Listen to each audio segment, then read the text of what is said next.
Assalamualaikum warahmatullahi wabarakatuh. Sebelumnya perkenalkan, nama saya Rita Nurul Andita Putri. Saya dari kelompok 3. Di sini saya akan menjelaskan pengolahan data praktikum perencanaan kerja dan ergonomi 1. Yang diantaranya ada uji keseragaman, uji kenormalan, dan uji kecukupan. Berikut data mentah yang sudah saya dapatkan dan sudah difasilitasi dari Bu Anita. Yang pertama yang harus kita cari dari uji keseragaman yaitu rata-rata. Rata-rata rumusnya sama dengan average, lalu di blok data dari nomor 1 sampai 30, setelah itu di enter. Dan seterusnya. Nah, agar gampang kita tinggal tarik aja ke bawah ini. Untuk yang kedua yang harus kita cari adalah standar deviasi. Standar deviasi rumusnya sama dengan stdef, lalu diblok lagi dari data nomor 1 sampai nomor 30 ini. Setelah itu di enter. Habis itu, agar lebih gampang kita tinggal tarik aja ke bawah. Seperti ini. Untuk yang ketiga yang harus kita cari adalah BKA dan BKB. Kenapa? Karena BKA dan BKB itu sangat penting karena data ini yang akan menentukan batas apakah data itu seragam atau tidak seragam. Nah, yang tidak seragam itu harus kita buang.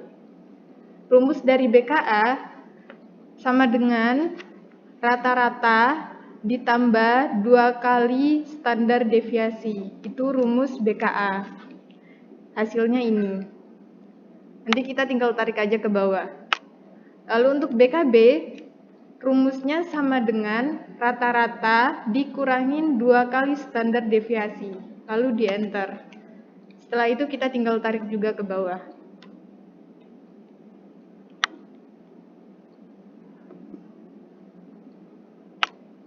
Nah, setelah itu kita cari di data nomor 1 apakah ada data yang tidak seragam. Cara mencarinya, kita tinggal taruh data yang BKA di sini 25,09, BKB-nya 13,44. Jadi, kalau ada data yang melebihi dari 25,9 dan kurang dari 13,4, berarti data itu tidak seragam. Kalau saya pribadi melihat data itu seragam atau tidak dengan melihat diagramnya. Nah, seperti ini. Jadi kalau ada yang melampaui batas biru dan batas hijau ini, berarti data itu tidak seragam. Dan jika sudah menemukan data yang tidak seragam, tinggal kita hapus saja. Ini 13, kan harusnya 13,44. Nah, ini 13. Terus ini 29, batasnya kan 25,9. Nah, ini 29, jadi dihapus. Nah, yang saya hapus ada di sebelah sini, ada di data di sini. Yang di data ini sengaja saya tidak hapus agar kita tahu yang kurangnya berapa angkanya, terus yang melebihi, yang melampaui datanya berapa, seperti itu.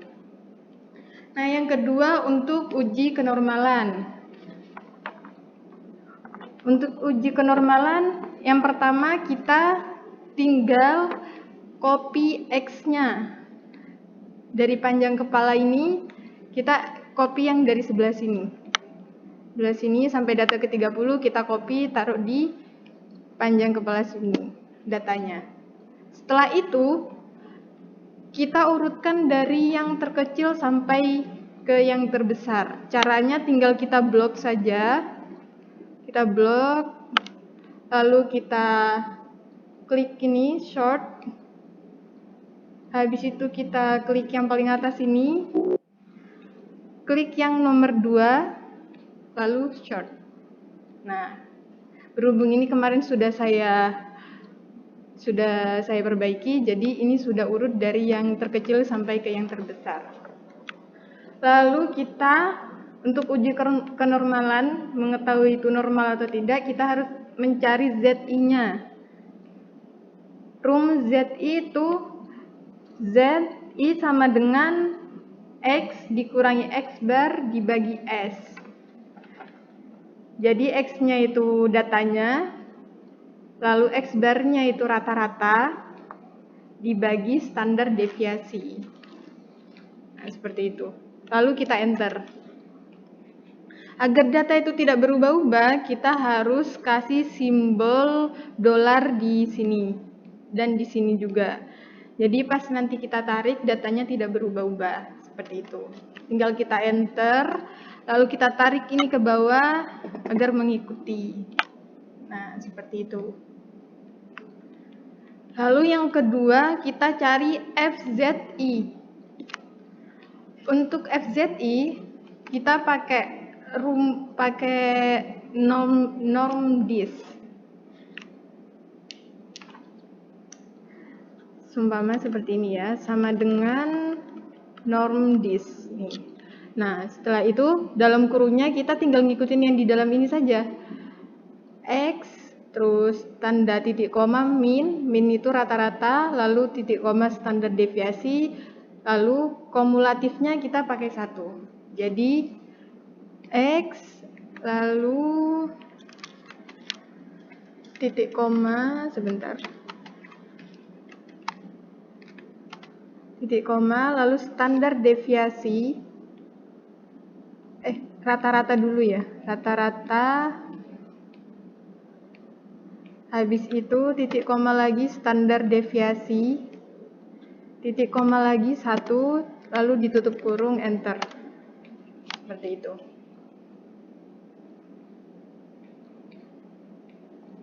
Nah, agar tidak berubah-ubah, itu rumusnya dikasih dolar lagi. Di sininya dikasih dolar, lalu di sini juga dikasih dolar. Seperti itu, enter. Nah, setelah mencari FZI, kita mencari SZI. SZI ini yang saya ketahui dari buku, dari dosen, dari teman saya, tiap orang berbeda-beda rumus. Yang saya pakai di sini rumus ini. Sama dengan kontif, lalu data SZI dari 1 sampai 27 itu diblok. Lalu titik koma, tanda petik, kurang dari sama dengan, dan lalu ini data SZI yang ini, yang pertama ini dalam kurung dibagi